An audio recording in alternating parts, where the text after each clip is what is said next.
The Atlanta Braves were humbled over the weekend by the rival New York Mets as they were just completely outplayed in every facet of the ball game, losing a 5-game series and dropping to 6.5 games back in the division. We're going to dive deep into the stats to answer the question, is this Braves team really that good? And what do they need to change going forward in order to be able to compete with the New York Mets and the likes of the teams at the top of the National League in the postseason? We'll cover all that, give you a minor league update as well on today's Monday episode of Lockedon Braves. So let's get into it. You are Locked On Braves, your daily Atlanta Braves podcast. Part of the Locked On Podcast Network, your team every day.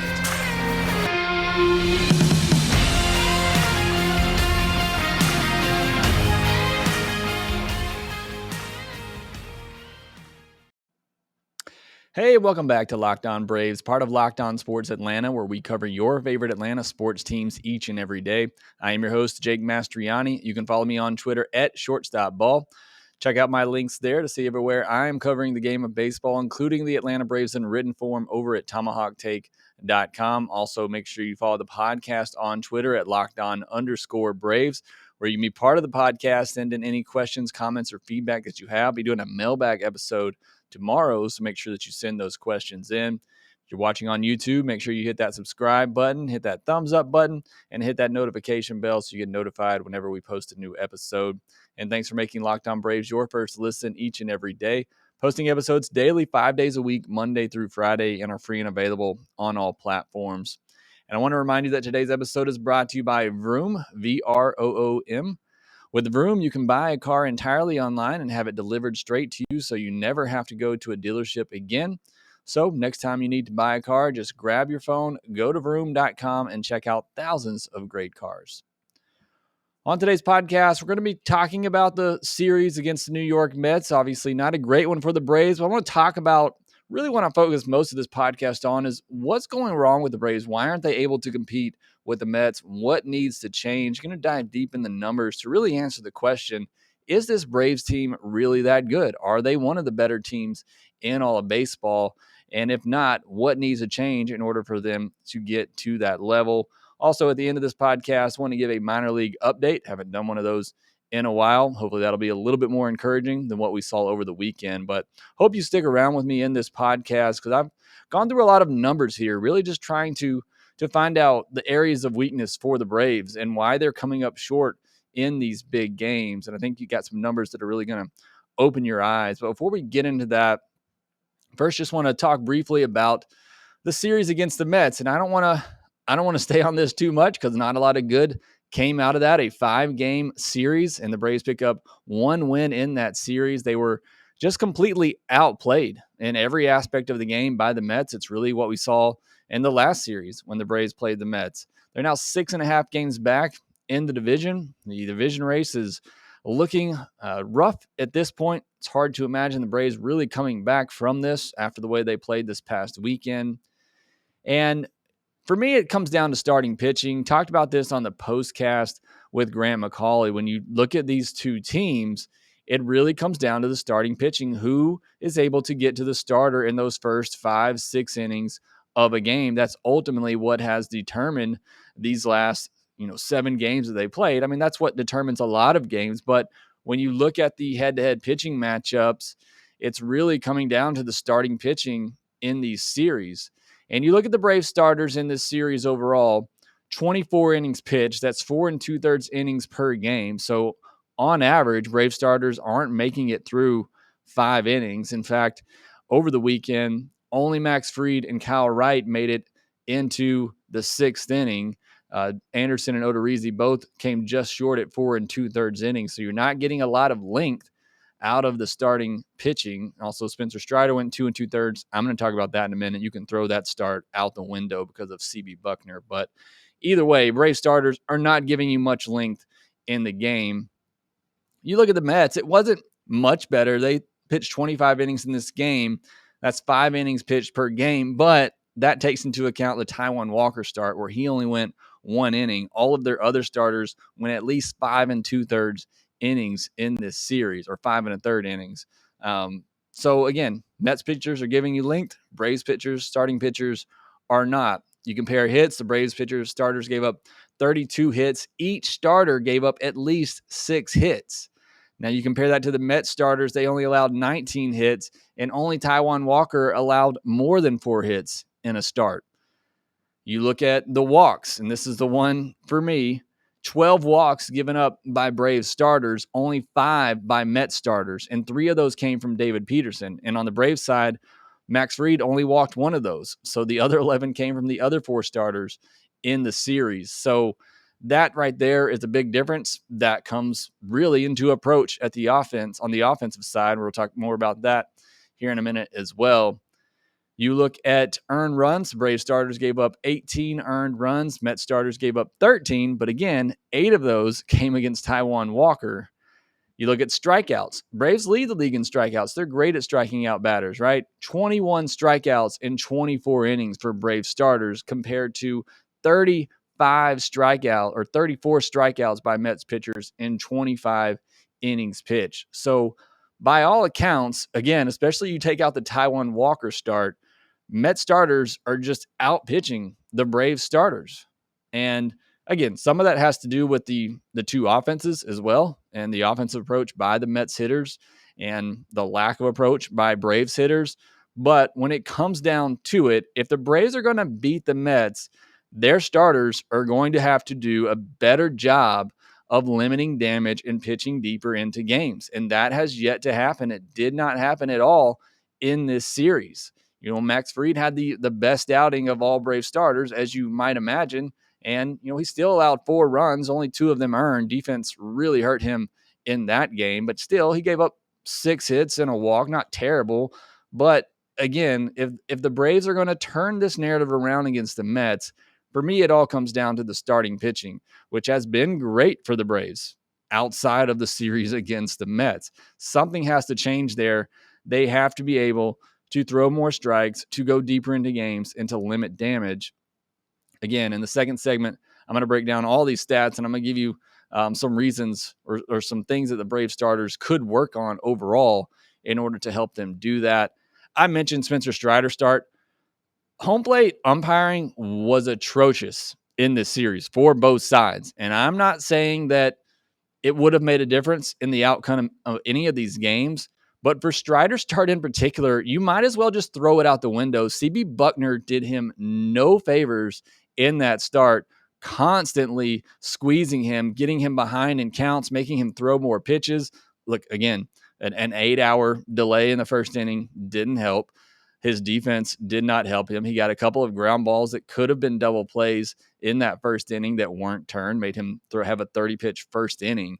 So, you know, he didn't do himself any favors by, you know, not throwing, I guess, better strikes for CB Buckner. But for me, you throw this start out the window for Spencer Strider. It was just absolutely taken away from him by CB Buckner. And the strike zones in all 5 games, I thought, were quite terrible. But obviously the one on Sunday by CB Buckner was just awful and the worst of them all.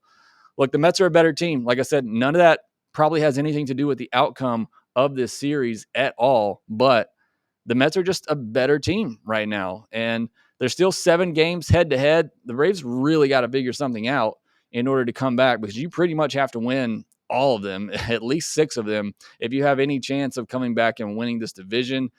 All that said, all that very negative, the Braves are still a postseason team. They're 5 games up on a postseason spot. They're 3 games up on the Phillies, who are red hot for the top wild card spot. But they got to make some adjustments down the stretch. They have to get locked in for these last 52 games. And look, this is just one adjustment, and I'm not putting everything on Marcell Ozuna. I know you're paying him a lot. He can't be in my lineup every day right now. He is a wasted at bat. I know he makes a lot of hard contact. So does everybody else in this Braves lineup. Something has to change. For me, I'm putting Robbie Grossman in there for the time being. He is playing every day for me over Marcell Ozuna. Righty, lefty, I don't care. Grossman's a switch hitter. I know he's better against lefties. I've loved the at-bats I've seen. Limited sample size. I'm putting Grossman in there right now over Marcell Ozuna. I just can't take Ozuna in this lineup right now. And at least Grossman does something different for you. He He makes more contact. He walks more. He's in the 99th percentile in chase rate. He doesn't chase a lot of pitches, and he's a better runner. So I need Robbie Grossman in there over Marcell Ozuna. Again, I'm not putting all the blame on Marcell Ozuna. I just think the Braves need a change in the lineup. They need some different types of hitters in their lineup other than these all or nothing up and down batters that they have. Last thing I wanted to mention, just some news from the weekend. Travis d'Arnaud, scary injury at home plate. Still no idea how they overturned that call, but Travis d'Arnaud did get injured in that game. Collision with Pete Alonso and left. Looks like he'll at least be out this week. Braves called up Chadwick Trump to back up William Contreras, but they're thinking that Travis could be back for the weekend series against the Marlins. Ian Anderson, demoted to AAA. Normally, this would be big news that we'd be talking about, and maybe we will later in the week. Sounds like he could start in one of the doubleheader games this weekend against the Marlins still before getting sent down to AAA. Again, I do want to follow up on that, but we don't really have the time today because the next segment, I really want to break down the key stats for the Braves, why they're struggling against these good teams, and what needs to change for them going forward. We'll talk about that next. As the sun comes out and small businesses are back in business, LinkedIn Jobs makes it easier to grow your team. LinkedIn Jobs helps you find the people you want to interview faster and for free. Create a free job post in minutes on LinkedIn Jobs to reach your network and beyond, the world's largest professional network of over 810 million people. Then add your job in the purple hashtag hiring frame to your LinkedIn profile to spread the word that you're hiring so your network can help you find the right people to hire. Simple tools like screening questions make it easy to focus on candidates with just the right skills and experience so you can quickly prioritize who you'd like to interview and hire. It's why small businesses rate LinkedIn Jobs #1 in delivering quality hires versus leading competitors. LinkedIn Jobs helps you find the candidates you want to talk to faster. Did you know every week, nearly 40 million job seekers visit LinkedIn? Post your job for free at linkedin.com/lockedonmlb. That's linkedin.com/lockedonmlb to post your job for free. Terms and conditions apply. The way the Mets have just completely dismantled the Atlanta Braves in their last 7 games has led to a lot of questions from Braves fans. Is this team really that good? How do they stack up against the best teams in the league? So that's really what I want to dive into here. And I've looked at a lot of numbers, and I'm going to throw a lot of numbers at you trying to answer this question. Are the Braves really a good team? And what do they need to do in order to be one of the best teams, in order to defend their world championship title? Overall, this team's 64-46. That's a good record. I mean, look, whatever I'm about to say next, 64-46 is a good record. That is not a record of a bad baseball team. Record versus teams below 500 is 43-20. A lot of people will point to that and say that's the only reason the Braves are a good team. That's what good teams do. They beat teams they're supposed to. Something the Braves didn't do in the first month of the season, which really got them behind. But that's what good teams do. They beat up on bad teams. Records versus teams above 500, they are 21-26. That is the 12th best record against teams above 500. Now, you have to take into account a lot of factors there, the teams that the Braves are matching up with. And that doesn't help the Braves either because they have one of the weakest schedules so far in all of baseball. They've played the 24th weakest schedule so far, this according to Baseball Reference. But the Braves are 21-26 against teams above 500. You look at teams with winning records against teams above 500, it's the Dodgers, Yankees, Mets, Astros, Guardians, and Brewers. And that's where I think the stat can be a little misleading because the Guardians and Brewers are playing in the Central, who obviously are the 2 weakest divisions in all of baseball. But still, those are really good teams. Those are playoff teams, and good teams beat other good teams more often. Braves are actually 15-10 in one-run games, which I found a little surprising. But they're 3-6 in extra inning games. I guess that shouldn't be surprising. I talked about it last week when I was talking about the bullpen, and is the Braves bullpen really good or not?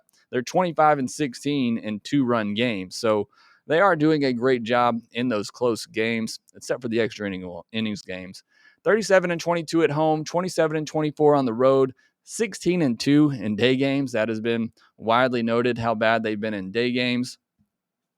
winning record against every division. That's combining the AL East and NL East, AL Central, NL Central, and so on.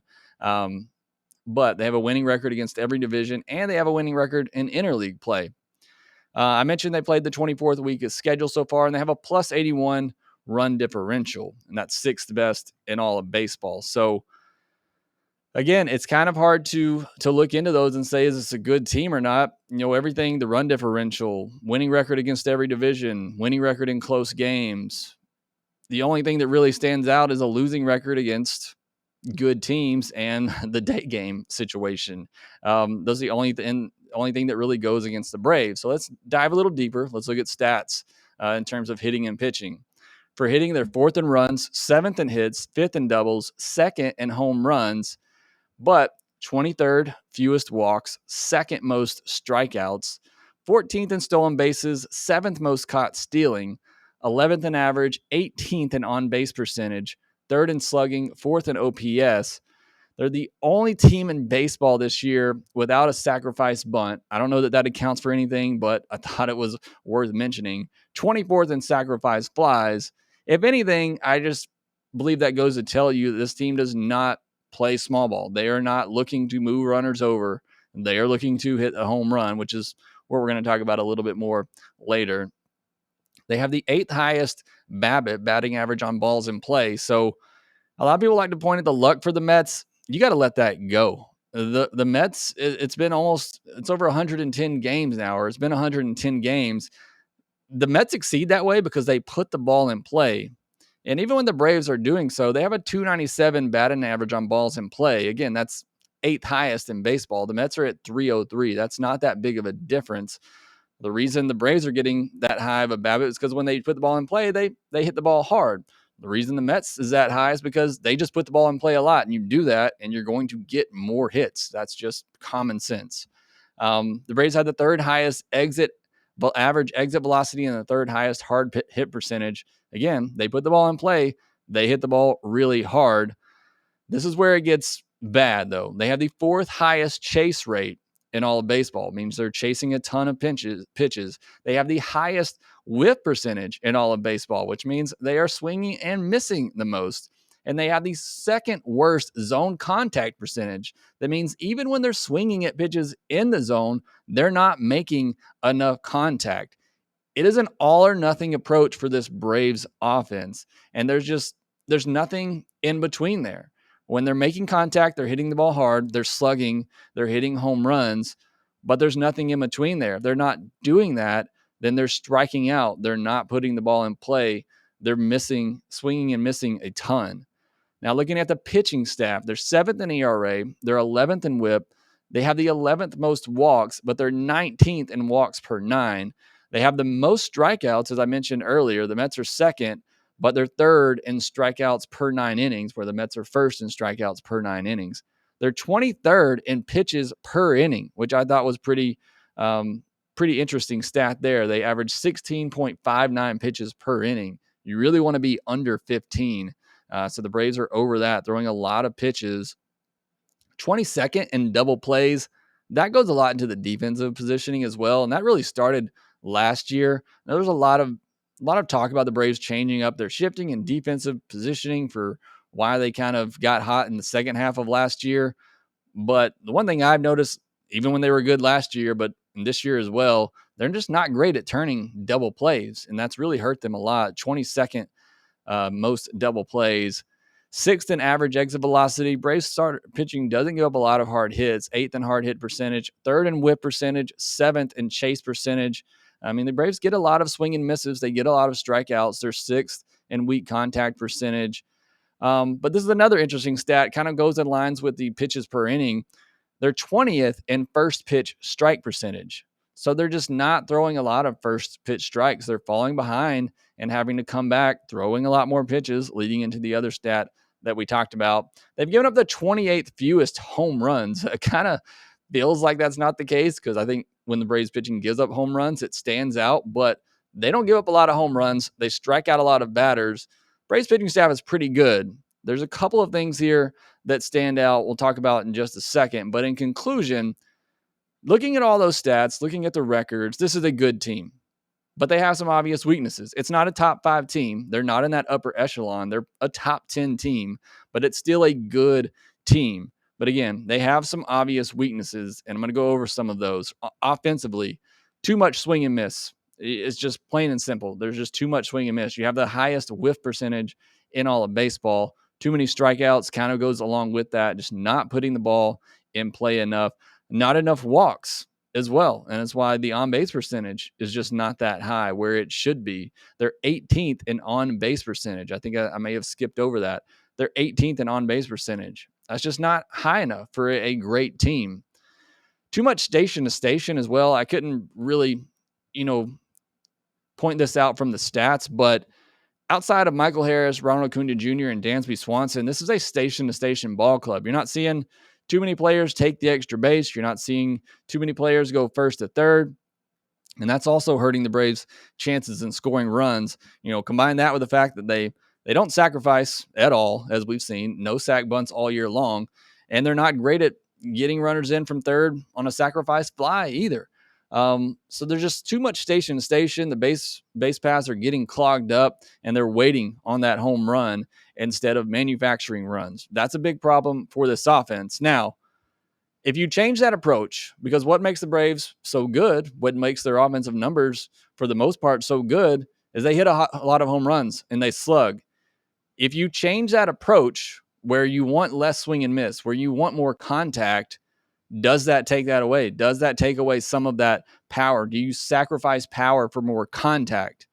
That's a question I don't have an answer to, but I think there has to be some sort of in between there. I think there has to be some sort of middle ground for this offense in order for them to succeed and be more consistent. Because too many times we're seeing them put up 8 runs one game and no runs the next game. And it's too inconsistent with this offense. If they get the 2 or 3 run homer, if they're getting 3 home runs a game, they put up big numbers. But if those home runs aren't coming, this offense really slows down and struggles to score. There has to be some sort of middle ground there with the offense.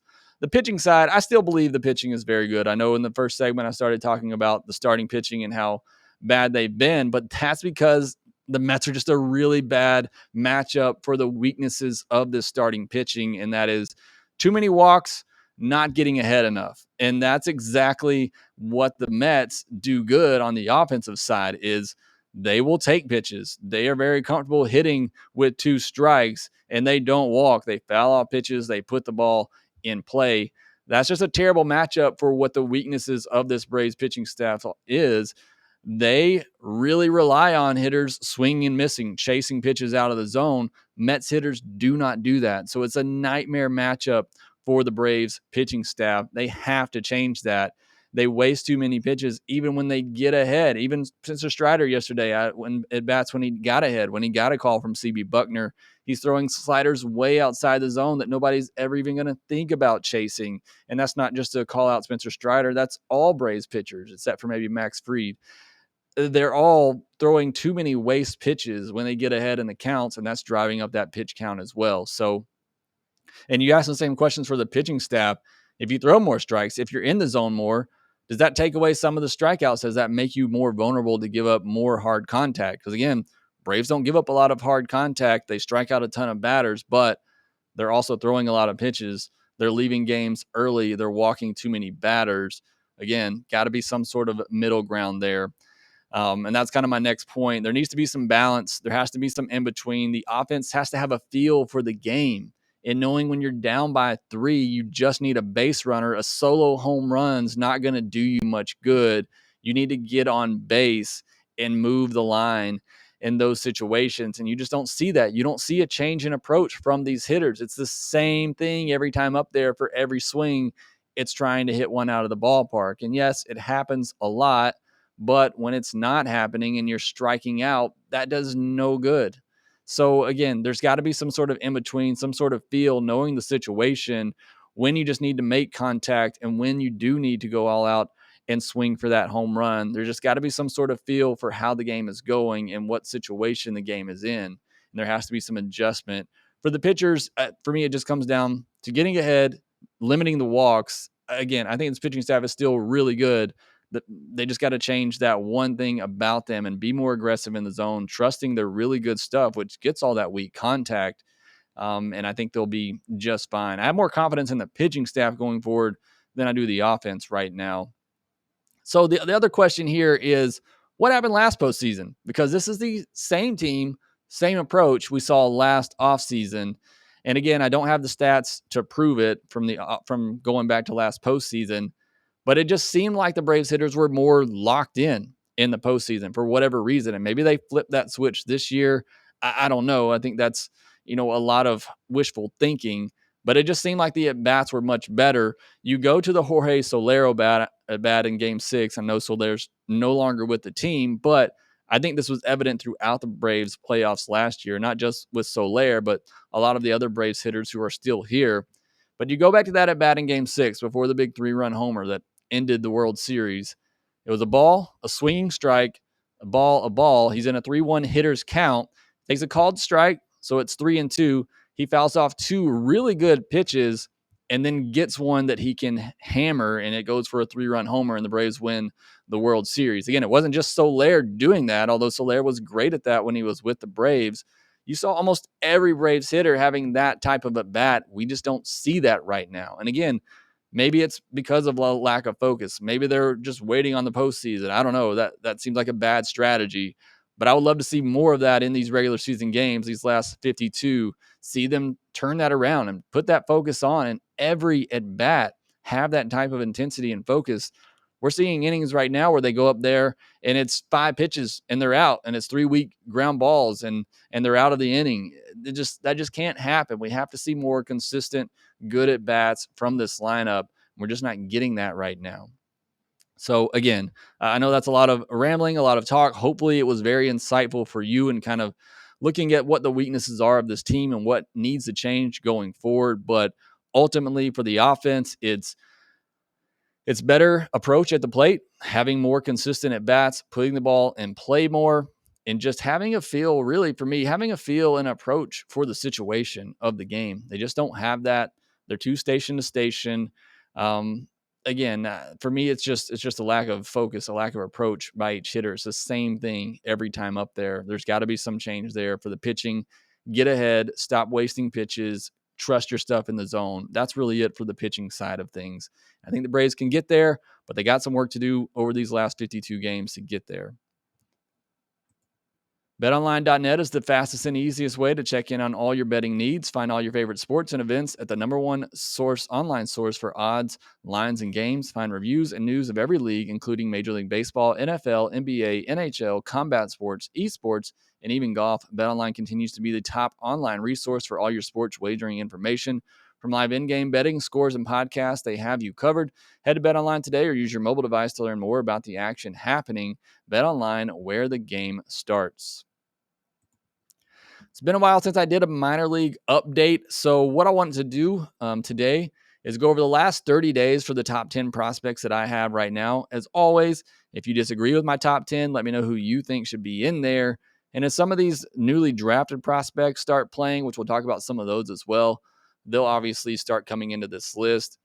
Vaughn Grissom, for me, is by far the top prospect for the Braves, and he has been on fire since coming up to Double-A on July 12th. 21 games, he's 30 for 87, 2 doubles, a triple, 3 homers, 10 runs, 12 runs batted in, 7 stolen bases, 4 walks, and 13 strikeouts. He's been kind of even throughout his career. You're going to see that change a little bit as he goes up levels, but still hitting the ball well, slashing 345, 394, 494 since getting called up to Mississippi. Kyle Muller, been injured, so he hasn't pitched a lot in the last 30 days. He just returned this past Saturday. Defense kind of let him down in that one, but really kind of calmed down after that first inning. 2 games started, 10 and 2/3 innings, 13 hits, just 1 walk, 7 earned runs, and 12 strikeouts. That's a 5.91 ERA and a 1.31 WHIP. Honestly, believe if not for the injury, we may have seen him up already, replacing Ian Anderson. But we're going to need to see him get a little bit healthy. It is his non-pitching hand that got hurt, but obviously he'll need to get ramped back up. We'll see if he gets a chance this coming Saturday or if they stick with Ian Anderson. But Kyle Muller, right now, just hoping he gets back healthy and back on the mound. Jared Schuster, He got called up to Gwinnett. His first 2 starts there, not great. 11 innings, 12 hits, just 2 walks, but 6 earned runs, 7 strikeouts, a 4.91 ERA, and a 1.27 WHIP. Freddie Tarnok has been outstanding since he got called up to Gwinnett. 4 games, 21 and 2/3 innings, 13 hits, 5 walks, 5 earned, 20 strikeouts. That's a 2.08 ERA and a 0.83 WHIP and a 171 batting average against. So Freddie Tarnok finally starting to put it all together and doing so at AAA now, which is great. Bryce Elder, who we got to see over the weekend for the Braves, 3 games started with Gwinnett in the past 30 days, 19 innings, 17 hits, 4 walks, 5 earned runs, 17 strikeouts. That's a 2.37 ERA and a 1.11 WHIP. So great numbers for Bryce Elder. And I thought he looked solid over the weekend. I know he had a rough inning there, but again, just one of those innings against the Mets. But Darius Vines has been on fire, and I had actually dropped him out of my top 10 earlier in the year as he's struggling, but he is definitely back in there now. 4 games started over the last 30 days, 25 innings, just 13 hits, 4 walks, only 2 earned runs, and 28 strikeouts for a 0.72 ERA and a 0.68 WHIP. He has been outstanding. Embiors Taveras, finally getting to see him in game action. He's 5 for 14 for the FCL rookie Braves. 2 doubles, 4 runs, 2 runs batted in, a walk, and 5 strikeouts. So, again, small sample size there, but glad to see him finally on the field. AJ Smith-Shawver, 3 games started, 12 innings, 10 hits, 4 walks, 7 earned, 16 strikeouts, a 5.25 ERA, but a 1.17 WHIP. Some odd numbers there for AJ Smith-Shawver and 16 strikeouts in 12 innings. Cal Conley, I'm adding him to this list. He's been really good lately. 21 games, 27 for 87, 6 doubles, a triple, 5 home runs, 17 runs scored, and 18 runs batted in, 6 stolen bases, 7 walks, and 19 strikeouts, slashing 310, 365, 575. Cal Conley really getting it going, stepping up as a good hitting prospect for the Braves. Brandon Mesquita, I really like him. This past month's been a struggle. He's been injured. He's gotten hit in the head twice, so he's only played in 11 games, only 8 for 41 at the plate. But I do like him going forward, but hopefully he stops getting hit in the head. We can see him kind of continue his good season. A couple of new prospects that are starting to play at the FCL Rookie League. Drake Baldwin, 3 for 8, 2 doubles. David McCabe, over 6 with a walk. And Ignacio Alvarez, 2 for 7. Haven't seen any of the pitchers. I think Jason Franks has pitched in a game, but haven't seen any of the newly drafted pitchers make a start yet or pitch in some games for the FCL Braves. So I'll keep an eye on that as we continue to do our minor league updates on Mondays going forward for the rest of the season. I'll be sure to keep you up to date with what's going on there. Well, that will do it for this episode of Lockedon Braves. You hung in there with me till the end. I appreciate it again. I thought that was very insightful stuff to go through as the Braves numbers and breaking down, are they really a good team? What needs to change? So hopefully you enjoyed that. Again, if you did stick around to the end, I really do appreciate it. Thanks for making Lockedon Braves your first listen of the day. Now go over and make a Locked On MLB your second listen of the day, where MLB expert Paul Francis Sullivan brings humor, passion, and a unique perspective on every team and the biggest stories from around the league. Again, thanks for listening. Be sure to follow us on Twitter at @LockedOn_Braves. You can follow me at ShortstopBall. Also, make sure you subscribe to the Locked On Braves podcast wherever you get your podcast, and we will talk to you next time.